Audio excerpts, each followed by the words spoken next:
डोक्याला लागलं होतं, दवाखान्यात गेला, डोक्याला बँडेज पट्टी केली आणि परत मैदानामध्ये गाडी पळवायला आला होता. ह्याला म्हणतात बैलगाडीचा नाद. म्हणून बैलगाडी क्षेत्रामध्ये या ड्रायव्हरांना जास्त किंमत दिली जाते. होय, काल झालेल्या निमसोड महाराष्ट्र केसरीच्या मैदानामध्ये भैया ड्रायव्हर वाटेगावकर काल डोक्याला लागलं होतं, दवाखान्यात गेला, परत मैदानामध्ये येऊन गाडी फायनलला पात्र झाली होती म्हणून गाडी पळवायला परत बसला. गाडीच्या मालकानं भैयाजवळ जाऊन विचारले, डोक्याला किती लागले बघ, गाडी पळवायला जमत असेल तर पळव. पण भैया म्हणला, मी गाडी पळवणारच. आणि भैया ज्या गाडीवर बसलाय त्या गाडीला गुलाल 100%. आणि काल परत भैया वाटेगावकरांना गाडी फायनलला पळवली, घोटच्या सर्जाची आणि मल्हारची, आणि गाडी महाराष्ट्र केसरीची मानकरी झाली.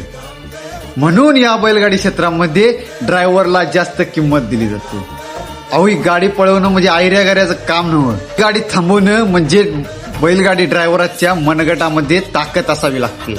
म्हणून या ड्रायव्हरांना जास्त ह्या बैलगाडी क्षेत्रामध्ये जास्त किंमत दिली जाते. हा व्हिडिओ अशा ड्रायव्हरांना शेअर करा जो तुमचा हुकमी एक्का, जो कुठल्याही क्षणी तुमच्या शब्दाला मान देऊन लगेच हजर राहतो. आणि हा व्हिडिओ त्या प्रत्येक बैलगाडीच्या ड्रायव्हरांच्यासाठी.